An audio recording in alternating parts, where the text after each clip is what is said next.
membeli barang yang hanya tersedia di luar kota? Atau ingin membeli produk impian dari luar negeri tapi terhambat prosedurnya? Jangan khawatir, Justip adalah solusinya. Dengan Justip akan ada kemudahan berbelanja dari mana saja, akan menghemat waktu dan juga tenaga, serta proses yang cepat dan juga efisien.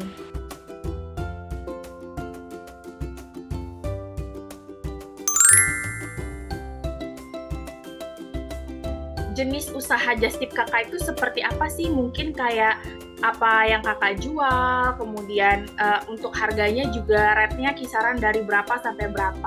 Kalau untuk harga itu tergantung web. Jadi setiap web atau mungkin agensi di dunia K-pop ya kan, misalkan mereka seperti contohnya seperti Poca. Nah, jenis Poca seperti ini itu kisaran mulai 90.000. Tapi kalau misalkan ya ada kan sejenis kayak seperti fansite, fancall kayak gitu, itu biasanya orang-orang yang mengikuti fansite, fancall gitu itu mereka kan belinya kan banyak demi mendapatkan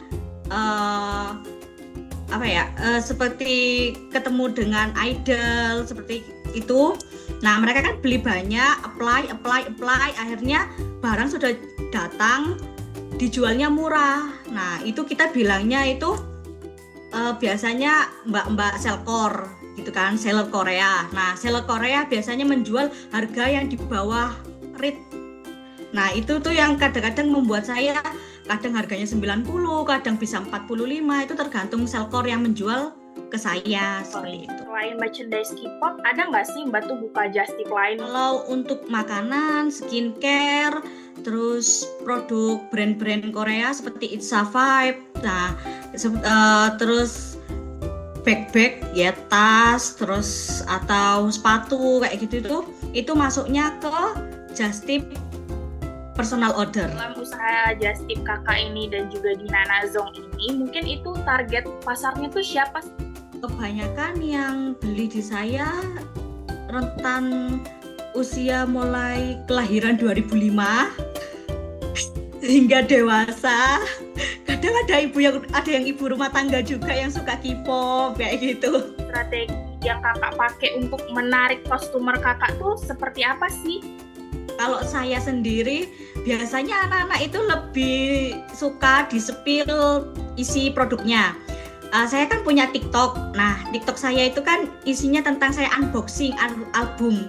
Jadi kayak misalkan ada album yang datang kayak gitu, saya unboxing, saya bikin video ASMR, lah saya upload di TikTok, kemudian saya upload di Instagram, terus story WA, dan dari situ tuh anak-anak, wow, bagus ya ternyata isinya albumnya. Akhirnya dari situ mereka tertarik dan akhirnya membeli kayak gitu. Apa sih yang bikin Justip kakak itu beda dari Justip lainnya? Kalau anak-anak ya, maksudnya anak-anak GO dari teman-teman juga itu bilangnya saya murah. Seperti itu ya, mungkin karena alhamdulillah ya relasi saya itu banyak gitu, teman-teman selkor kayak gitu tuh. Terus kadang saya juga punya teman fansite Korea. Nah, mereka setelah fansign kemudian menjual albumnya. Iga, kamu mau nggak beli album dari aku? Oh iya boleh, harganya berapa? Kayak gitu. Terus dari situ tuh langsung, kok harganya murah? Lah saya kan, karena saya tipikal orang yang, karena saya juga anak K-popers, saya mikirnya ambil untung sedikit nggak apa-apa, yang penting barang habis dan cepat laku dan harga murah ya, seperti itulah. Karena gimana ya, persaingan sekarang kan lebih banyak ya. Nah, jadi saya mikirnya lebih baik saya murah, barang cepat habis, pelanggan saya senang, freebies-nya juga banyak ya. Alhamdulillah, itu aja. Pencapaian tertinggi usaha kakak itu kapan ya? Mungkin bisa kakak ceritakan sedikit. Alhamdulillah ya, dengan saya membuka bisnis peluang ini, saya bisa nonton konser, udah pasti. Saya bisa ngejar idol saya ke Korea, terus saya juga bisa apply fansign sendiri. Yang terus kemudian alhamdulillah bisa nyicil buat beli rumah. Apa sih tantangan yang tantangan terbesar yang kakak hadapi ketika mengelola usaha ini, dan gimana cara kakak mengatasi masalah tersebut? Tantangan terbesar yang pertama adalah bea cukai. Udah pasti bea cukai, karena sering barang itu kena red line. Nah, dari situ mau nggak mau saya bilang ke customer, barangnya kena red line Kak, bagaimana kelanjutannya? Apakah ini mau dilanjutkan? Kalau mau dilanjutkan harus menambah biaya, tapi nanti biayanya juga di-sharing dengan yang lain, jadi tidak membebankan satu orang saja.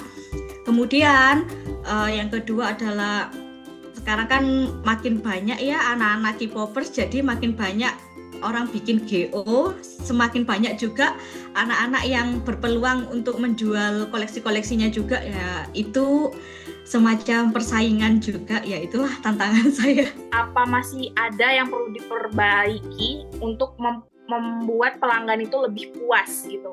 Menurut saya yang kurang di saya adalah admin saya kurang. Jadi terkadang itu packingnya saya selalu chat ke customer, maaf ya Kak, agak telat pengiriman karena adminnya kurang. Kadang saya juga packingnya ini kan masih saya pribadi. Ya, jadi mungkin di admin saya kurang. Kemudian saya mencari admin juga agak susah. Biasanya udah pasti pakai sosial media. Nah, itu untuk sosial medianya itu sendiri, kakak gimana tuh cara gunainnya? Saya promosinya sudah pasti melalui Instagram pribadi saya, iga_andrea, sama GO di WhatsApp. Saya memang sengaja pakai WhatsApp karena kalau pakai WhatsApp itu lebih semua orang pakai, apalagi orang Indonesia, semua orang pakai WhatsApp. Kalau pakai Line, saya mikirnya Line itu kurang diminati banyak orang, dan orang tidak semuanya pakai Line di Indonesia. Nah, makanya saya pakai Instagram pribadi saya, terus Shopee Nanazong, kemudian itu tadi WhatsApp pribadi saya.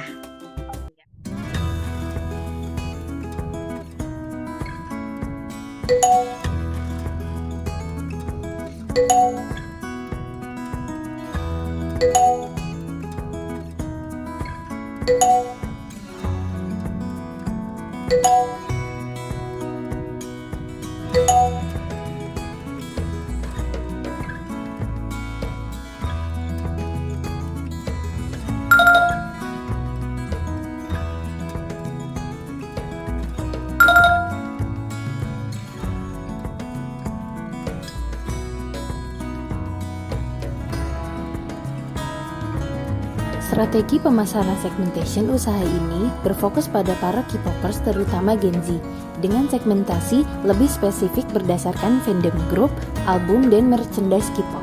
Data dari media sosial ini juga dimanfaatkan untuk memahami pola pembelian dan pengelompokan customer sesuai preferensi.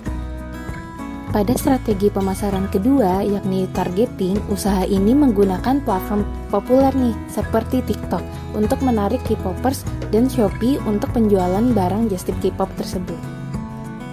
Strategi pemasaran ketiga, yakni positioning, usaha ini memposisikannya sebagai just tip barang K-popers yang terpercaya dengan promosi yang menarik nih, seperti konten unboxing di TikTok.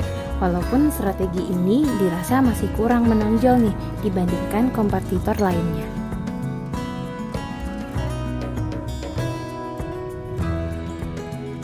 Kenalan dengan Nanazong, brand dengan logo berwarna pastel yang dilengkapi elemen kelinci dan lumba-lumba. Desainnya sederhana namun menarik, sangat cocok untuk Gen Z dan milenial.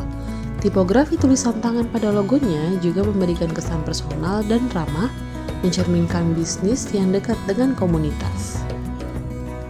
Nama Nanazong sendiri unik dan mudah diingat, pas untuk target pasar pecinta produk Korea.